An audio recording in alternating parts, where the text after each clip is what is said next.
ಪಶ್ಚಿಮ ಬಂಗಾಳದಲ್ಲಿ ಪ್ರಚಾರ ಮುಗಿಸಿ ಪ್ರಧಾನಿ ನರೇಂದ್ರ ಮೋದಿ ಸಿಕ್ಕಿಂಗೆ ಆಗಮಿಸಿದ್ದಾರೆ. ಗ್ಯಾಂಗ್ಟಕ್ನಲ್ಲಿ ಮಕ್ಕಳೊಂದಿಗೆ ಫುಟ್ಬಾಲ್ ಆಡಿರುವ ಫೋಟೋಗಳನ್ನು ಖುದ್ದಾಗಿ ಪ್ರಧಾನಿಯವರೇ ತಮ್ಮ ಎಕ್ಸ್ ಖಾತೆಯಲ್ಲಿ ಹಂಚಿಕೊಂಡಿದ್ದಾರೆ.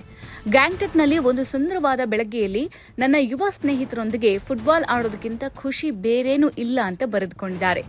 4,000 ಕೋಟಿ ರೂಪಾಯಿ ಮೌಲ್ಯದ ಅಭಿವೃದ್ಧಿ ಯೋಜನೆಗಳನ್ನು ಅನಾವರಣಗೊಳಿಸಲಾಯಿತು.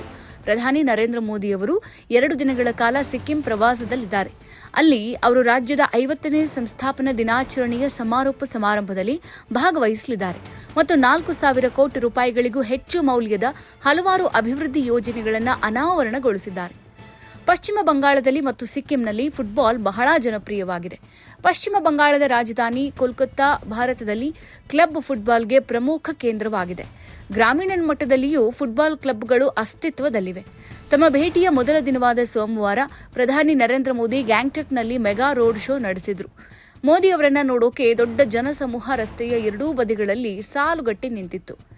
ಯಾಂಗಾಂಗ್ನಲ್ಲಿರುವ ಸಿಕ್ಕಿಂ ವಿಶ್ವವಿದ್ಯಾಲಯದ ಕ್ಯಾಂಪಸ್ ಚಾಕುಂಗ್ನಲ್ಲಿರುವ ನೇತಾಜಿ ಸುಭಾಷ್ ಚಂದ್ರ ಬೋಸ್ ಶ್ರೇಷ್ಠತಾ ವಿಶ್ವವಿದ್ಯಾಲಯದ ಆಡಳಿತ ಬ್ಲಾಕ್, ಸೋಚೆಗ್ಯಾಂಗ್ನಲ್ಲಿರುವ ಹೆಲೆನ್ ಲೆಫ್ಟಾ ವೈದ್ಯಕೀಯ ಕಾಲೇಜು ಮತ್ತು ಗ್ಯಾಲ್ಶಿಂಗ್ ಜಿಲ್ಲೆಯ ಡೆಂಟಮ್ ವೃತ್ತಿಪರ ಕಾಲೇಜುಗಳನ್ನು ಉದ್ಘಾಟಿಸಲಿದ್ದಾರೆ.